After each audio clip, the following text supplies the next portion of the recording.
Indian فلمیں دیکھتے ہیں اس کے اندر بہت زیادہ یہ ہم نے ابھی دیکھا کہ کچھ وہ درختوں کی بھی وہ جو ہے کر رہے ہوتے ہیں اسمگلنگ، اور اس طرح کی مختلف چیزیں ہوتی ہیں، ٹھیک ہے، اور وہ بڑے دندناتے پھر رہے ہیں، نئے سے نئے طریقے ڈھونڈتے ہیں، نئی سے نئی جگہ تلاش کرتے ہیں۔ سیالکوٹ ایئرپورٹ پہ یہی ہوا کہ جو بیگیج سکینر ہے اس میں سے تو موبائل فونز مل جاتے تھے،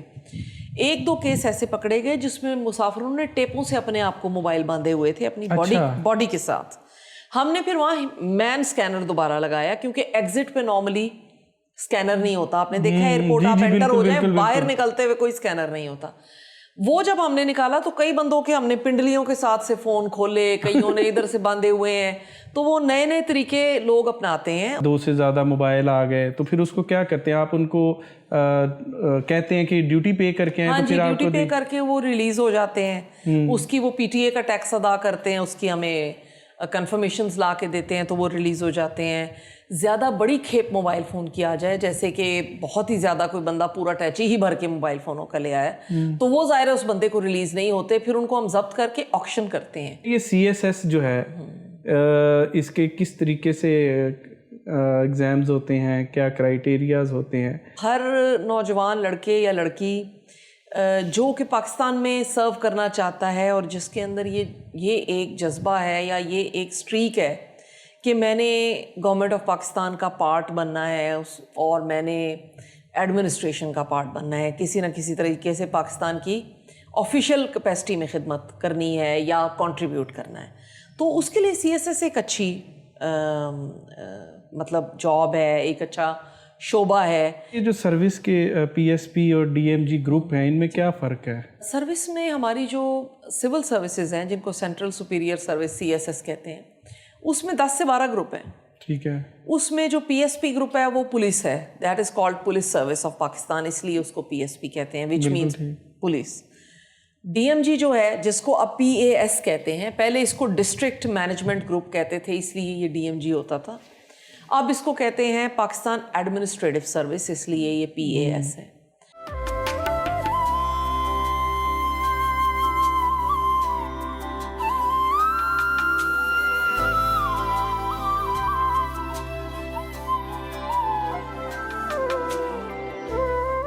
السلام علیکم احباب، انداز نجم میں آپ کو خوش آمدید۔ میں جی اے نجم، اور آج جو شخصیت ہمارے ساتھ موجود ہیں، میں شعر کا حوالہ کہوں،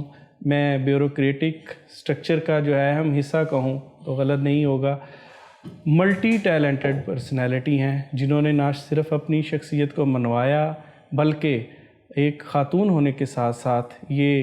ثابت کیا کہ خاتون ہونا کوئی مسئلہ نہیں ہے،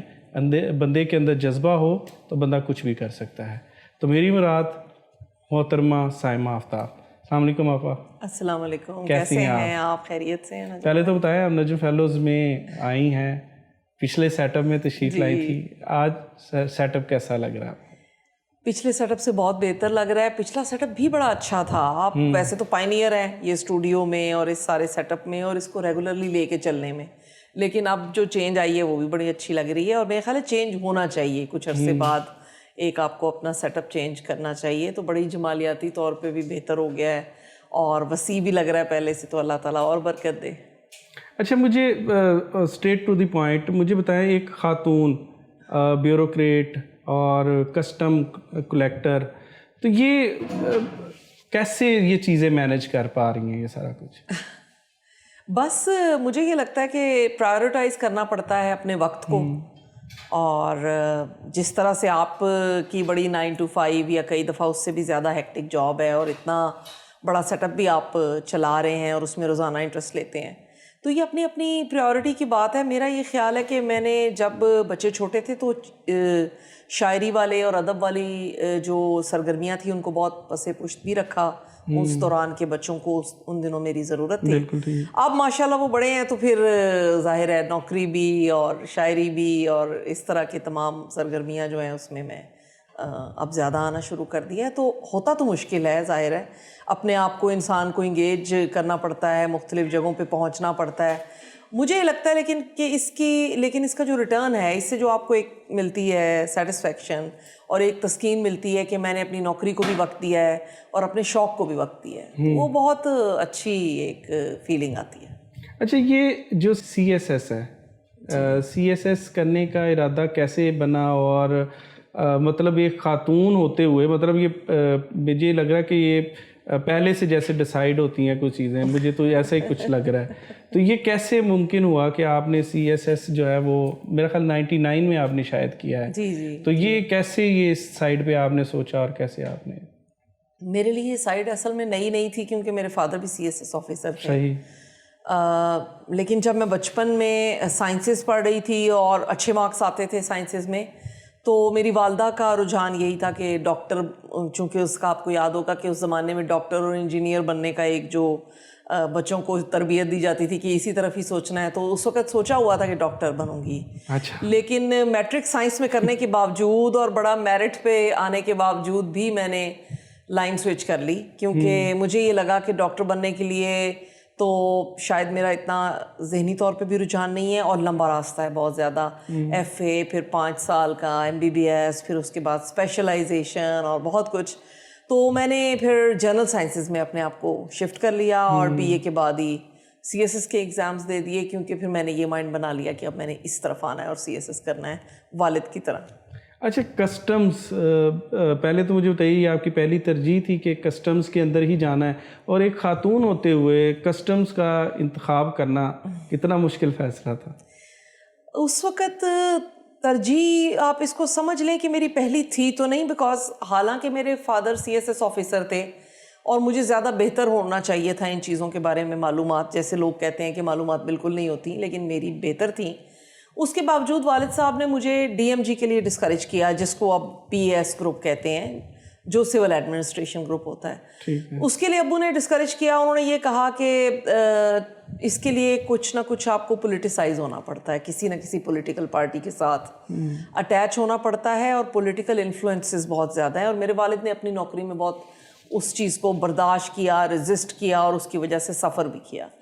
تو وہ اس کے حق میں نہیں تھے. انہوں نے کہا کہ آپ کسٹم سروس تو مت لیں، اور وہ اس کے بہت حق میں تھے کہ فورن سروس آپ لے لیں. ٹھیک ہے. لیکن پھر وہی ہوا کہ فورن سروس کے حق میں امی نہیں تھی. امی نے یہ کہا کہ جی پھر وہ شادی اور فیملی اور یہ کیسے ہوگا، کبھی تم کسی ملک میں پوسٹڈ ہوگی، کبھی تم کسی جگہ پہ ہوگی. تو انہوں نے پھر کہا کہ فورن نہیں ہو سکتا. پھر اس کے بعد تھرڈ گروپ جو اگر آتا تھا لیڈیز کے لیے، کیونکہ اس زمانے میں یہ تو اب ہوا ہے کہ جب کوئی پچھلے 10 سال سے پولیس آفر ہونا شروع ہوئی ہے خواتین کو، ورنہ اس سے پہلے خواتین کی پولیس میں جانے کی ممانعت تھی اور ہمیں الاؤڈ ہی نہیں تھا پولیس گروپ. تو پھر ہماری نیچرل چوائس میں کسٹمز آتا. ادروائز جاتی پولیس نہیں، مجھے لگتا تھا کہ میرا ٹیمپرامنٹ نہیں ہے پولیس والا، پھر بھی شاید میں کسٹمز ہی چوز کرتی. اور کسٹم چوز کرنے کی 1-2 وجوہات یہ بھی تھیں کہ کسٹمز میں خواتین مجھ سے پہلے موجود تھیں، اور madam Parveen Shakir customs group سے تھیں، اور مجھے یہ لگا کہ کسٹمز جو ہے اس میں خاتون افسران پہلے موجود ہیں اور ان کی ایک ایکسیپٹیبلٹی ہے. تو اس وجہ سے پھر یہ گروپ. اور ایک کنسیڈریشن یہ تھی کہ یہ بڑے شہروں میں ان کا چونکہ سیٹ اپ ہے، تو رہنے میں اور اس طرح سے فیملی وائز آپ کو آسانی ہوگی. اچھا، مجھے بتائیں یہ کسٹمز کس طریقے سے کام کرتا ہے اور آپ کے انڈر کیا کیا چیزیں ہیں؟ کسٹمز جو ہے نا، وہ ایک ایسا محکمہ ہے جو جب سے ممالک کا وجود آیا ہے، یعنی کنٹریز میں ڈیوائیڈ ہوئی ہے دنیا اور بارڈرز کا کانسیپٹ آیا ہے، تب سے کسٹمز کا کانسیپٹ آ چکا ہوا ہے. جیسے یو این ہے، تمام ممالک کی ایک آپ سمجھ لیں پولیٹیکل تنظیم، اسی طرح ورلڈ کسٹمز آرگنائزیشن بھی ہے، جو کہ تمام ملک کے کسٹمز کے محکموں کی ایک یونیورسل یا ورلڈ لیول پہ تنظیم ہے. تقریباً دنیا کے تمام ممالک میں کسٹمز کی سروس موجود ہے، اور تقریباً دنیا کے تمام ممالک میں کسٹمز کا کام بھی لگ بھگ ایک جیسا ہے. کام ہے ہمارا بارڈر کو بیسیکلی سیکیور کرنا، ٹھیک ہے، اسمگلنگ کو کنٹرول کرنا، ٹھیک ہے، اور امپورٹ اور ایکسپورٹ کو، ٹریڈ کو یعنی فیسیلیٹیٹ کرنا یا اس کو ریگولیٹ کرنا. یہ ہمارا ایکچولی بیسیکلی جو کام ہے. اس میں پیسنجرز بھی آ جاتے ہیں، فلائٹس بھی آ جاتی ہیں، یعنی ہیومنس کی موومنٹ اور گڈس کی موومنٹ جو اکراس دا بارڈر ہے، وہاں پہ کسٹم کا فنکشن شروع ہو جاتا ہے. اچھا، یہ ہم نے آئے دن سنتے رہتے ہیں کہ کسٹمز نے جو ہے وہ جاتے ہوئے یہ